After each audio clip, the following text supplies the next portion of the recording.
how's it going? Ashley here. So, I'm here to review a book, and it is The Illusion of Money by Kyle Cease. So, I was referred this book by one of my coaches, Ruth Simmons, as I had issues with money, with the relationship with money. So she recommended this book. So yeah, he has a video on YouTube which talks about the book for 2 hours. So I watched that, and then I went ahead and ordered a book via Amazon. Unfortunately, it's not available on Audible in my country, UK, but I managed to use my iPhone to talk it back to me, where you point at it and it talks back to you, so I've actually done that twice. But I'm going to read it a third time, and I'm going to be reviewing it, each chapter. So just a bit of background about Kyle Cease. So Kyle used to be a comedian, and he is in a few films, 10 Things I Hate About Myself or something like that. But you can go and check him out. And then he went to the transformation space, which he's been doing it for a few years. And he talks about in the book how it's doubled in the last few years, every year. And he's doing something that he's really passionate about, obviously, and his heart's in it. So I've just gone through the introduction, and it's just warming you up to what to expect in the book. And he just talks about why he wrote this book, and what you can expect. And Kyle has a funny side, so it's a nice light read, and as he throws some jokes, and he throws some lines in there that make you smile, which makes it feel like not too heavy. So in the introduction, he talks about his journey with money himself, and why he's qualified to write a book about the illusion of money. And it's a nice intro, and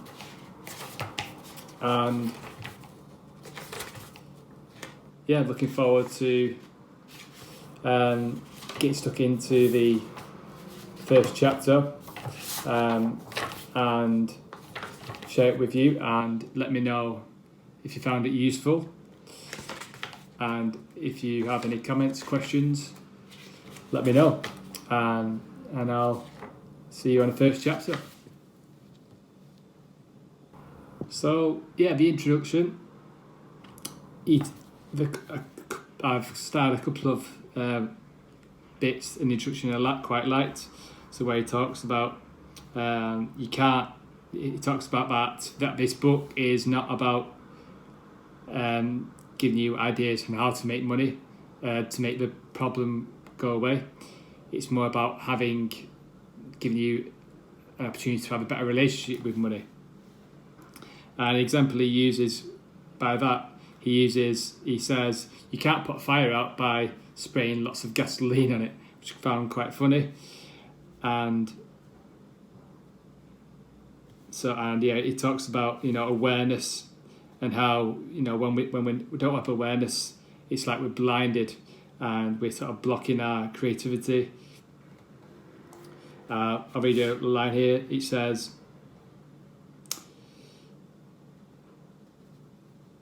which I quite liked.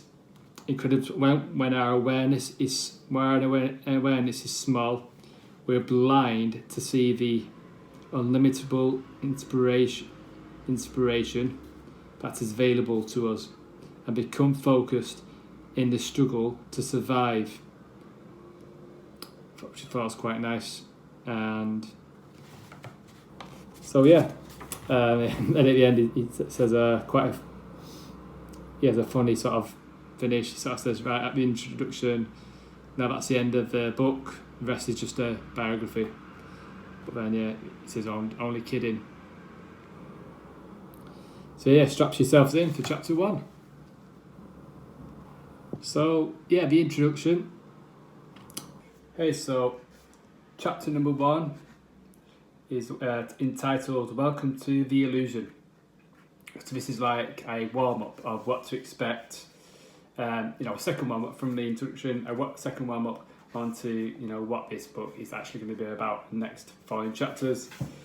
So Kyle starts with a perception of Michael Jordan, and he sort of says if Michael Jordan got amnesia and forgot everything, forgot he was like one of the world's best basketball players, and when every time you spoke to him, he just didn't want to get back into basketball. He wanted to do his 9-to-5 job and try and get some promotions.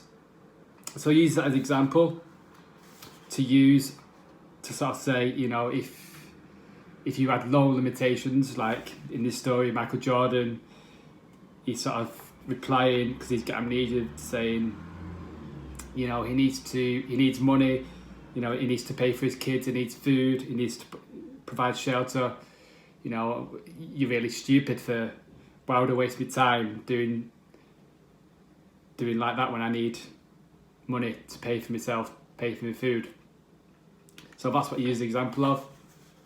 And that really resonates with me. And it's a story that it just talks throughout the chapter of these stories that we create in our head, these limiting stories that we need to do certain things to do money for money. Money is us, and we can't survive without it. And it gets us to ask ourselves a question like, are we Michael Jordan with amnesia? Do we have amnesia? And it talks throughout the chapter of sort of clearing these blocks that we have with money, and any limitations of self-worth, and sort of starred a few things that I quite liked about it. And I love the fact when he talked about where he sort of says that we are the result that we don't need to create results. We are the result of everything, and sort of the world's a playground, and sort of asks you to sit in that. So it's very important in this book that we just sit with the thoughts and sit with the questions that Kyle is asking us, and really take it in, and sort of try and reflect it in your life. And he invites you to sort of take some breaths, just sit with these feelings. And like how a lot of people say, they're trying to keep it together, and he questions, what are we trying to keep together? If we're trying to keep it together, then we should just let it fall down. As he says in chapter 1, just let us all fall down.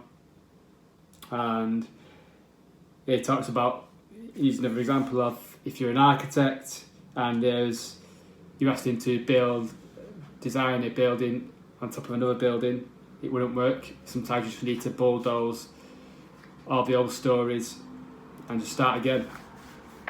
So that's what he talks about, just bulldozing all these old stories down, create new ones, leave a creative space to let the creativity shine through. And he just finishes the chapter by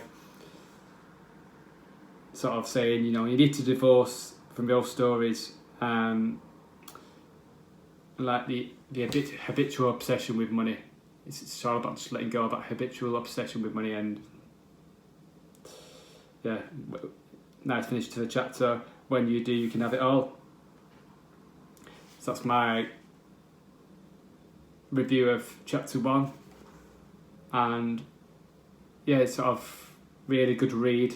Sort of you really get into it, and it's sort of it really resonates with someone who has these attachments with money, someone who has these beliefs that they can't do.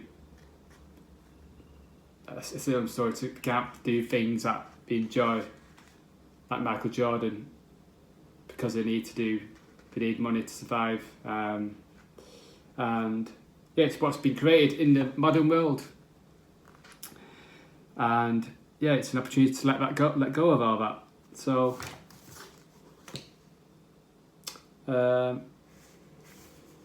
yeah, I think that's all I'm going to discuss in chapter 1. I'm going to go on to chapter 2 now, and I'll speak to you soon. Hey, so now we're into chapter 2. It's entitled Find Your Own Answers. So yeah, running through this chapter, let's put nice stars next to the stuff I want to talk about. And yeah, the first thing I've started here is where he talks about, I'll read you this sentence. But for you, it's outside your information.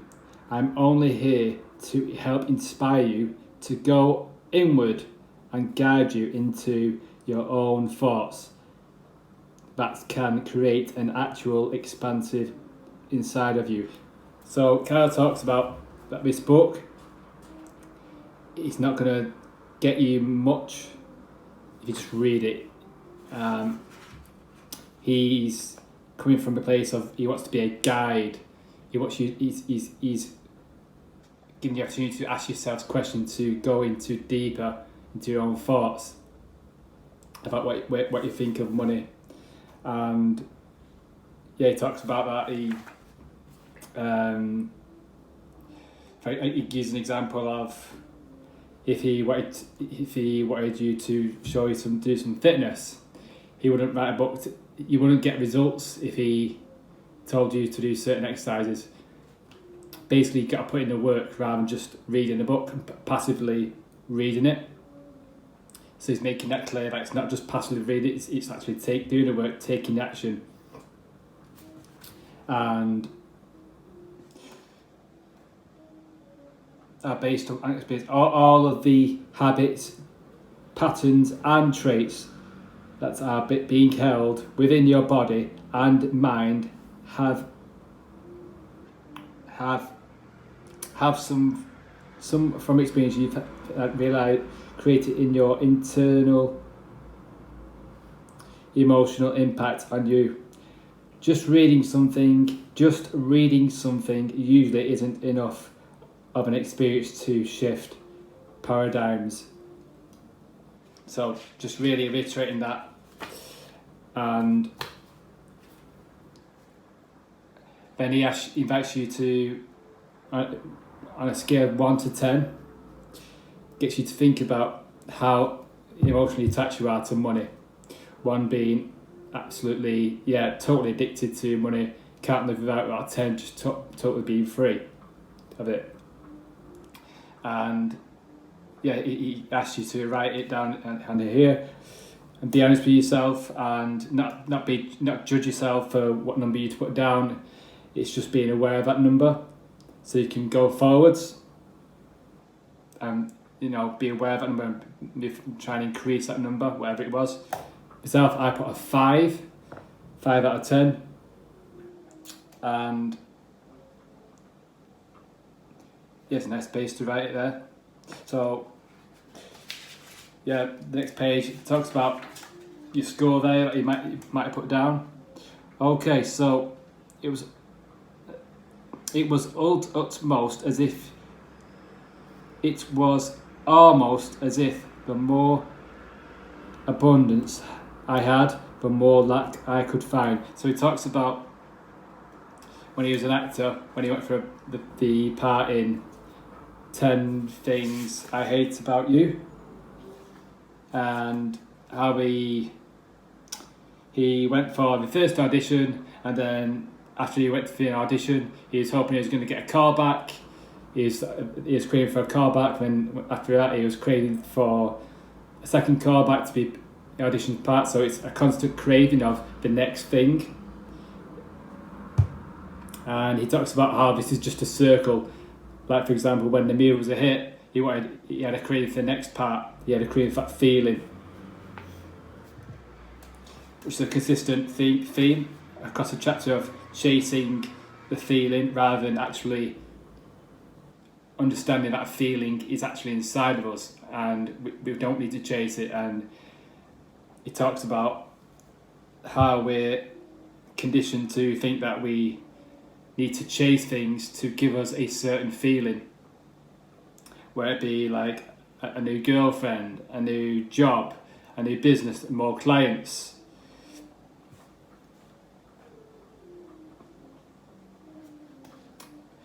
And yeah, he talks about his shift when he moved away from that sort of craving, and he left space for more things, abundance to come in. Once you've once you let go of the attachment of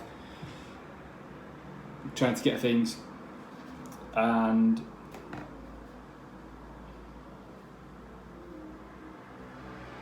yeah, so next one. So I'm not saying to pretend you want to. Okay, he talks about if someone told you you've won the lotto, you would probably have an immediate rush of excitement if someone told you that, without actually having anything at that point. Just the rush of having that thought of having, $10 million or £10 million in your bank account. So that feeling's inside of us. So he's saying that feeling's inside of us. We've chosen to give ourselves because someone's told us that. And then he gives an example of, okay, next day, what if someone rang you up and told you, no, you haven't, it's a joke. You would probably, that feeling you had the previous day would probably all disappear and you'd be on a low. So he's saying that that's a sign that your attachment to money and attachment to that, you're not aware of actually giving that feeling yourself, rather than, because essentially if someone put £1 million in your bank account now, you'd still be the same person, you still have the same problems, you still have the same feelings, you still have the same thoughts. All will change is that your bank account is getting £1 million in it, and that's it. And yeah, we're sort of, he talks about how we're conditioned to sort of believe that having more money in our account is it makes us happier, and rather than actually knowing that it's all inside of us, that them feelings are there. Obviously, them feelings are there because if someone told us, in terms of money or in terms of love, if someone tells us we love, if someone tells us I love you, we do that. We have that feeling that, and when someone tells us no, I don't love you anymore, it's like, oh, we're constantly scared of losing that thing that someone is giving to us. And yeah, we're tied to that. And when he talks about when attached to vibration. So he talks about even though our society wants us to believe that we need something outside of ourselves. So again, talking about how society is sort of conditioning us.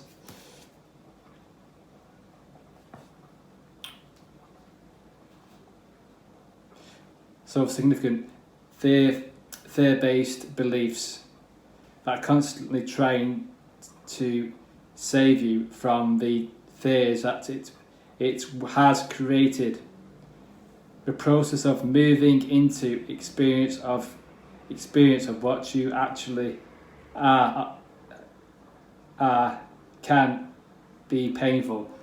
So he talks about that. Okay, this process, you're going to go through this process of being attached to external things, to not being attached to external things. You're going to have to let some things go, and that in the short term that could be painful when you let go of those stories. And he does reiterate that and sort of raise your expectations on that. And moving away and gives you a nice exercise at the end. I'll talk about in a sec. So he finishes with saying that there are things you may need to let go of that are keeping you from your old story. There are beliefs that you might need to release. There are habits, addictions. So he's saying that all these addictions, old stories, are just part of an old story, and are just blocking you, and just supporting, just supporting it. So, as the previous chapter says, it's divorcing them sort of beliefs and being ready to do that. Preparing yourself to do that. So those things are covering up what you are actually are, and blocking you from the incredible things you are capable of. And it's a nice activity. It's called Action 1. The first activity. It's, I can't hang out with you today. I have to change my life and become incredible. So this talks about if someone rung you at work and asked you to do something, if you want to hang out with them, it's sort of being aware of that, and it sort of says, it gives an example, and you'd probably say, I can't, I'm working. So it's being aware of that conversation you might have if someone rung you up, and sort of learn to say no to things that you don't like doing, and continuing what you do like doing. And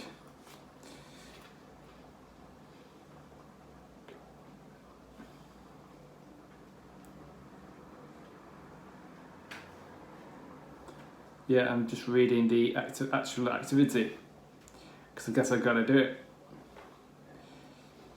That you are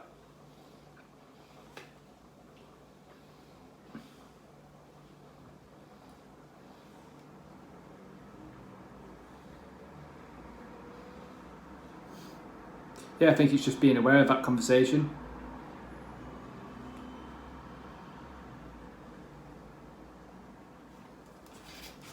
Go on the next page. Okay, so that's chapter 2. Really nice chapter. One of my favourite chapters in the book, really resonated with me. And I'm a 5 out of 10. So let's go from there and move on to chapter 3. Speak soon.